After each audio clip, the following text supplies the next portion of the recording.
तो आज हम डिस्कस करेंगे 2024 के एक सेट को जिसमें D and F block element के जो भी क्वेश्चंस आए हैं, ठीक है।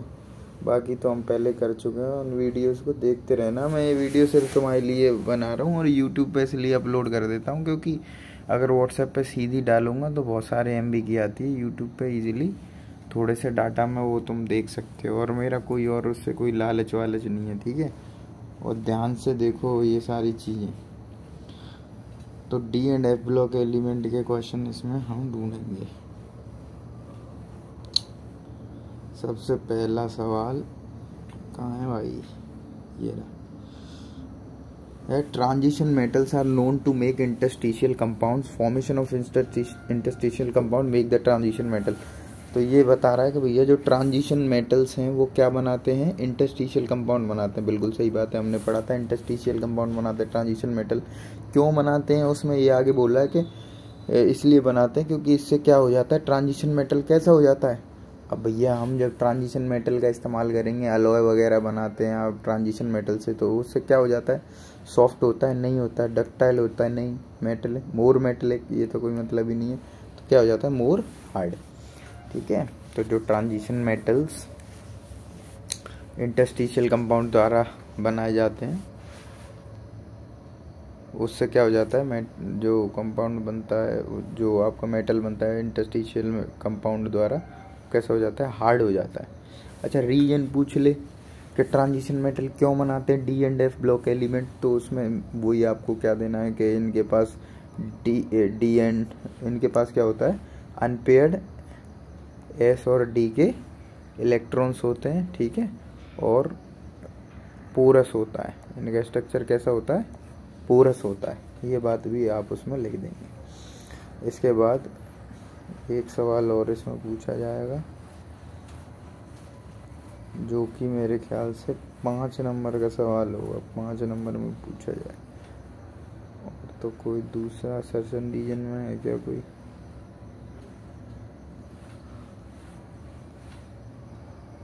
असर्शन रीजन में है।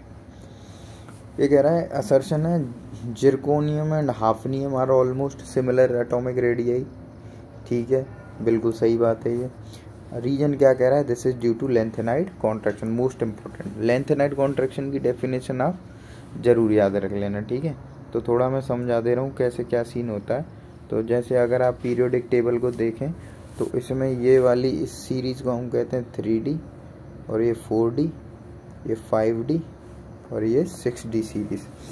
तो अगर इसमें देखें जिरकोनियम ये रहा, हाफनियम ये रहा, तो जो 4D सीरीज के एलिमेंट हैं जिरकोनियम, नायोबियम, मोलिब्डेनम, टेक्नीशियम, ये सब, तो इसमें क्या है कि 4f ऑर्बिटल नहीं आता है। 4f ऑर्बिटल की शुरुआत होती है इधर, क्योंकि जो आपका लेंथेनाइड के एलिमेंट है वो कौन सी 5D सीरीज में आते हैं, 5D सीरीज में।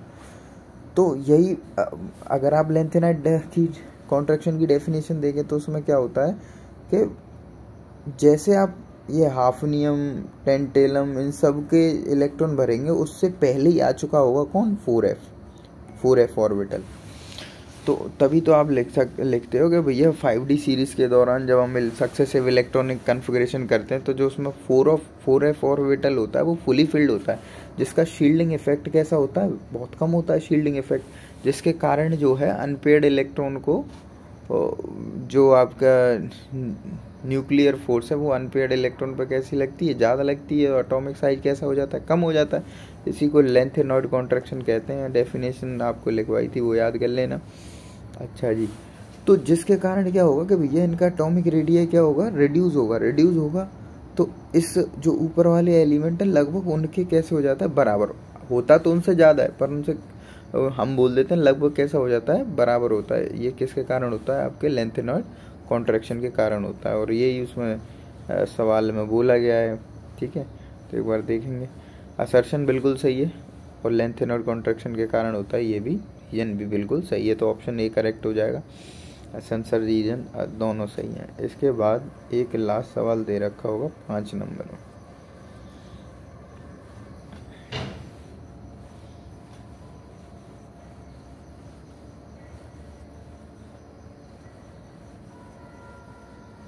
ठीक है, ये रहा बेसिक कॉन्सेप्ट जितने आपको बताएंगे बस वो याद रखने हैं। सबसे पहला वो कह रहा है कि जो Cerium+3 है मतलब Ce+3 is easily oxidise to Ce+4। इस पे आपको थोड़ा सा कमेंट करना है। तो देखो ये आपके ए ब्लॉक एलिमेंट है Ce+3, ठीक है, और ये ऑक्सीडाइज होकर के किसमें Ce+4 में बाई लूजिंग 1 इलेक्ट्रॉन।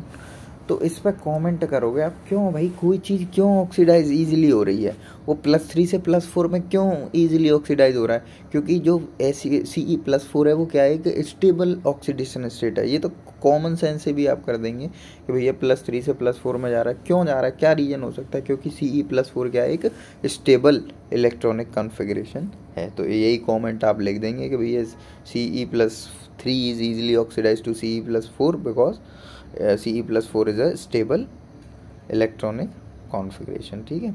ये लेंथेनाइड एलिमेंट का जो है पहला एलिमेंट है Ce, ठीक है। इसका अगर आप इलेक्ट्रॉनिक कॉन्फ़िगरेशन देखें तो होता है ज़ेनॉन,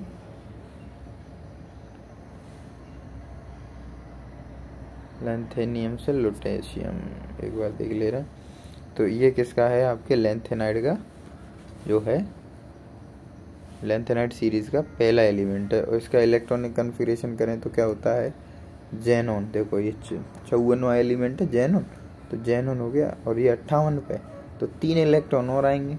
तो 3 इलेक्ट्रॉन किस किस में भरे जाते हैं? तो सबसे पहले आपका 6s, फिर 5d और फिर 4f। तो 3 इलेक्ट्रॉन आने, 6s में 1 इलेक्ट्रॉन आते हैं, 5d में 1 आता है और 4f में भी कितना आता है आपका 54 होते हैं। 6s में 2, 5d में 1 और 4f में 1। तो ये इलेक्ट्रॉनिक कॉन्फ़िगरेशन होता है किसका, Ce का, सीरियम का। अब इसमें क्या होता है कि देखो +3 ऑक्सीडेशन का मतलब क्या हो गया कि यहाँ से S में से 2 इलेक्ट्रॉन जाएंगे और D में से 2 इलेक्ट्रॉन जाएंगे। तो Ce+3 अगर मैं लिखूँ, Ce+3 ऑक्सीडेशन स्टेट लिखूँ तो वो क्या हो जाएगा आपका ज़ेनॉन 6x 0, 5d 0 और 4f 1। ये है। अब जब ये अब 4f 1 तो क्या है, बहुत ज़्यादा ये अनस्टेबल इलेक्ट्रॉनिक कॉन्फ़िगरेशन, 1 ईजिली इसमें से निकल जाएगा। और जैसे ही 1 निकलेगा तो Ce+3 किस में कन्वर्ट हो जाएगा, Ce+4 में। तो ये रामायण आपको इतनी नहीं लिखनी है, इसमें थोड़ी सी बात आपको बतानी है कि क्या हो जाता है उसमें, स्टेबल इलेक्ट्रॉनिक कॉन्फ़िगरेशन करने के कारण ये काम होता है। तो पहला सवाल हो गया। फिर वो कह रहा है कि भैया Mn+2 से Mn जिसका ये आपका क्या होता है, आपका SRP वैल्यू होती है -1.18 volt. Why is this value highly negative in comparison to neighbouring d block element? जो नेबरिंग डी ब्लॉक एलिमेंट है उनसे ये हाईली नेगेटिव क्यों होती है, ये आपको बताना है। तो देख ले रहे हैं मैंगनीज कौन से नंबर पे होता है, 25वें नंबर पे। और 25वें नंबर पे तो इसका इलेक्ट्रॉनिक कॉन्फ़िगरेशन आप लिख देंगे। और इलेक्ट्रॉनिक कॉन्फ़िगरेशन क्या होगा, तो आर्गन हो गया और फिर इसके बाद आपका आ गया 4s2 3d5, ये होता है। तो अगर आप इसमें देखें Mn+2 निकालो, +2 इसमें से निकालो, तो Mn+2 का जो इलेक्ट्रॉनिक कॉन्फ़िगरेशन होगा वो क्या हो जाएगा, आर्गन 4s0 और 3d5। ये क्या है, एक stable electronic configuration. 4s2 3d5 हमने पढ़ा था कि हाफ फील्ड जो सबशेल होता है वो स्टेबल होता है। तो ये एक स्टेबल इलेक्ट्रॉनिक कॉन्फ़िगरेशन है। इसी के कारण जो क्या है, इसी के कारण इसकी जो वैल्यू है वो हाईली नेगेटिव है। SRP वैल्यू कैसी है, हाईली नेगेटिव। क्योंकि अब तुम देखो तो अब ये ज़्यादा ऑक्सीडेशन नहीं करेगा, ठीक है। ऑक्सीडेशन करने के लिए इसमें से D5 में से इलेक्ट्रॉन निकालना पड़ेगा, जो कि ईजी नहीं है, ठीक है। तो इसमें भी आपको स्टेबिलिटी की बात बतानी है कि why is this value highly negative in comparison to neighbouring d block element, because it has half filled d subshell which is highly stable. बस इतना लिख देंगे तो ये इसका आंसर कंप्लीट हो जाएगा। इसके बाद नेक्स्ट क्वेश्चन है which element of 3D series है lowest enthalpy of atomisation. 3D series में कौन से एलिमेंट का लोएस्ट एंथैल्पी ऑफ एटॉमाइजेशन? तो 3D सीरीज तो आपको रटी हुई है, scandium, titanium, vanadium, chromium, manganese, iron, cobalt, nickel, copper, zinc. तो जो जिंक है 30वें नंबर पे उसी का वही है, यही आंसर है आपका जिंक। जिंक की लोएस्ट एंथैल्पी ऑफ एटॉमाइजेशन होती है। क्यों होती है, क्या कारण है? तो जिंक जो है, जिंक अगर आप देखें तो जिंक आर्गन, इसका इलेक्ट्रॉनिक कन्फिगरेशन देखें 4s2 और 3d10, इसमें d10 होता है। ठीक है, इसका जो सबशेल है डी सबशेल वो फुली फिल्ड होता है। अब फुली फिल्ड होगा तो जब ये बॉन्डिंग करेगा किसी भी दूसरे एलिमेंट के साथ बॉन्डिंग करेगा कंपाउंड बनाने के लिए, तो वो कैसे होंगे? वीक बॉन्ड होंगे, क्योंकि भैया अनपेयर्ड जो इलेक्ट्रॉन होते हैं वो स्ट्रॉन्ग बॉन्डिंग करते हैं, पेयर्ड है तो वीक बॉन्डिंग करेंगे, जिसके कारण क्या होगा? वो इजीली टूट जाएंगे। तो एटॉमाइजेशन क्या होती है? एंथैल्पी ऑफ एटॉमाइजेशन क्या होती है? ठीक है, एंथैल्पी माने हीट समझ लो, एटॉमाइजेशन माने कि भैया कोई भी एटम जो है दूसरे एलिमेंट के साथ मिल करके जो कंपाउंड बनाता है उसी को हम क्या कहते हैं? Enthalpy of atomisation. तो जब या ऐसे दूसरे तरीके से कह दो कि इट इज़ द एंथैल्पी, मतलब कितनी एनर्जी रिलीज हुई जब दो एटम अलग हुए टूट करके। ठीक है, it is the amount of energy release when a crystal या molecule of a compound is dissociated, ऐसे करके बताएंगे, वो एंथैल्पी ऑफ एटॉमाइजेशन होती है। तो इस तरीके से आप इसका आंसर बता देंगे। तो उसने तो सिर्फ एलिमेंट पूछा तो जिंक बोल करके आगे बढ़ जाएंगे।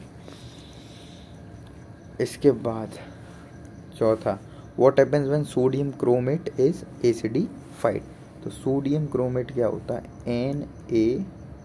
NaCrO4, ये सोडियम क्रोमेट होता है, सोडियम क्रोमेट। और भैया इसका एसिडिफाइड करेंगे मतलब इसमें क्या डालने? कोई एसिड डालने। अच्छा, ये सोडियम क्रोमेट कैसा होता है? येलो कलर का होता है। अब इसमें जैसे ही आपने एसिड डाली तो ये सोडियम डाइक्रोमेट में कन्वर्ट हो जाता है। अगर आपको याद होगा तो हमने पोटेशियम परमैंगनेट और पोटेशियम डाइक्रोमेट का जो प्रिपरेशन पढ़ा था उसमें एक स्टेप था, उसमें था ये। ठीक है, तो ये बन जाता है Na2Cr2O7 प्लस इसके साथ एक H2O का मॉलिक्यूल निकल जाता है। तो ये चीज़ आपको थोड़ी सी ध्यान रखनी है। यहाँ पर कितने Na? 2 Na का इस्तेमाल हो जाएगा। कितने H+? 2 H+, अगर आपको ये करना है बैलेंस तो। अच्छा, सोडियम क्रोमेट येलो होता है, जैसे ये सोडियम डाइक्रोमेट में कन्वर्ट होता है, सोडियम डाइक्रोमेट, तो ये सोडियम डाइक्रोमेट कैसा होता है? आपके ऑरेंज कलर का हो जाता है, ऑरेंज कलर का। तो बस उसने यही पूछा है, रिएक्शन करके बताओ what happens when sodium chromate is acidified, बस इतना पूछा। ठीक है। इसके बाद नेक्स्ट क्वेश्चन है कि zinc, cadmium and Hg are soft metals why. क्यों है भैया, क्यों है? क्योंकि ये सॉफ्ट मेटल इसके लिए क्योंकि ये ट्रांजिशन एलिमेंट नहीं है, क्यों नहीं है ट्रांजिशन एलिमेंट? क्योंकि ये सब के जो आउटर मोस्ट ऑर्बिट है 3D वो कैसा है? फुली फिल्ड है, तो ज़्यादा मेटेलिक प्रॉपर्टी ये शो नहीं करते, इसी के कारण ये कैसे हैं? Soft metals. फिर इसके बाद है vice permanganate titration not carried out in the presence of HCl। देखो, परमैंगनेट की जो टाइट्रेशन होती है KMnO4 की, पोटेशियम परमैंगनेट, इसकी टाइट्रेशन कराई जाती है, तो वो HCl की प्रेजेंस में क्यों नहीं कराई जाती? अच्छा, टाइट्रेशन कराई जाएगी तो इसमें एक दूसरा ये हो गया, एक तो KMnO4, एक HCl, और एक और आपका जो है कंपाउंड होगा जिसका आप एनालिसिस कर रहे हो, उसे एनालाइट भी कहते हैं। तो होना क्या चाहिए कि भाई KMnO4 इसको एनालाइज करेगा, टाइट्रेशन करेंगे हम इस कंपाउंड की। हम टाइट्रेशन में क्या करते हैं? हम उसकी मोलरिटी चेक करते हैं कि भाई कितनी है। तो KMnO4 जो है इसके साथ रिएक्ट करने की वजह से HCl के साथ रिएक्ट कर जाता है, तो इसके साथ रिएक्ट करके जैसे HCl को क्या कर देता है? ऑक्सीडाइज कर देता है, किस में, Cl2 में। तो यही पूछा गया कि भैया परमैंगनेट टाइट्रेशन नहीं कराई जाती है Cl के साथ, क्यों? क्योंकि वो KMN जो कि आपका परमैंगनेट है, मतलब KMnO4 है, वो HCl के साथ रिएक्ट करके Cl2 में उसे ऑक्सीडाइज कर देता है HCl को। तो इसकी जगह क्या हमें यूज़ करना चाहिए? आपका आंसर तो यहीं ख़त्म हो गया। एक्स्ट्रा ये बात समझ में आनी चाहिए कि इसकी जगह हमें क्या यूज़ करना चाहिए, कि स्ट्रॉन्ग ऑक्सीडाइजिंग एजेंट हमें यूज़ करना चाहिए, जो कि है आपका H2SO4, ठीक है। ये इसकी जगह इस्तेमाल करेंगे तो फिर वो इसके साथ H2SO4 के साथ रिएक्ट नहीं करेगा KMnO4। और टाइट्रेशन में ये इस्तेमाल होता है, ठीक है। अगर आप प्रैक्टिकल वगैरह में टाइट्रेशन होता है वहाँ H2SO4 का इस्तेमाल होता है, ठीक है सर।